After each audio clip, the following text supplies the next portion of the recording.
அரோரா தெளிவா ஸ்கெட்ச போட்டு கானா வினோத்த வெளியில அனுப்பிச்சிட்டியே. உன்ன விட ஒரு பெரிய விஷப்பாம்பு இந்த சீசன்ல வேற யாராலயுமே இருக்க முடியாது. கானா வினோத் அந்த பாக்ஸ் எடுக்கும்போது உனக்குள்ள இருக்கிற அந்த சிரிப்பும் சந்தோஷமும் இருக்குது பாத்தியா?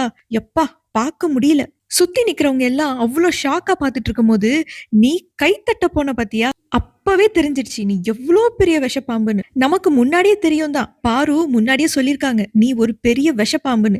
உள்ள இருக்கிறவனும் சரி, வெளியில இருக்கிறவங்களும் சரி, அத நம்பந்தே கிடையாது. ஆனா நேத்து நீ பண்ணது இந்த தமிழ்நாட்டுக்கே தெரிஞ்சிருச்சு. 1000 தான் வெளியில இருக்கிறவங்க உனக்காக முட்டு குடுத்தாலும், நீயும் விக்ரமும் சேர்ந்துகிட்டு ஒரு அசிங்கமா சிரிச்சீங்க பாரு. எவ்ளோ தெள்ளத் தெளிவா மேனிபுலேட் பண்ணி அந்த பாக்ஸ எடுக்க வச்சுட்டு, எக்ஸ்ட்ரா காசு கிடைக்கும். இப்ப எடுத்துட்டு போனா தான் பெஸ்ட்டு. இல்லன்னா ரிஸ்க் ஆயிடும். யார் எவிக்ட் ஆவாங்கன்னு தெரியாது. அப்படி இப்படின்னு மொத்தத்துல அந்த கானா வினோத் மண்டைய குழப்பிட்டல்ல நீ. உனக்கு அவரு வின் பண்ணக்கூடாதுன்னு வேற சொன்னல்ல நீ.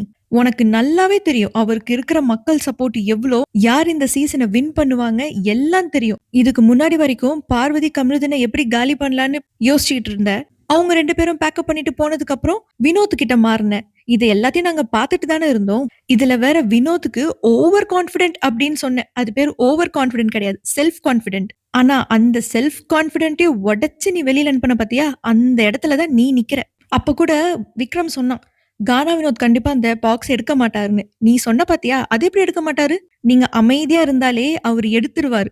அப்பன்னா என்ன அர்த்தம்? எடுக்க வச்சுடுவேன்னு நீ மைண்ட்ல நெனச்சது தானே? கூடவே இருந்த ஃப்ரெண்டு தானே அவரு. "கானு குட்டி, கானு செல்லம்" இதெல்லாம் சொல்லிட்டு, அந்த ஃப்ரெண்டு ஜே கிட்டும் அவரு நல்லா இருந்துட்டு போகட்டும்ன்ற ஒரு எண்ணம் கூட உனக்கு இல்ல. அவங்க ஃபேமிலியோட கனவு எல்லாத்தையும் டிஸ்ட்ராய் பண்ண பாத்தியா? உன்ன விட பெரிய மூதேவி இந்த சீசன்ல வேற யாருமே கிடையாது.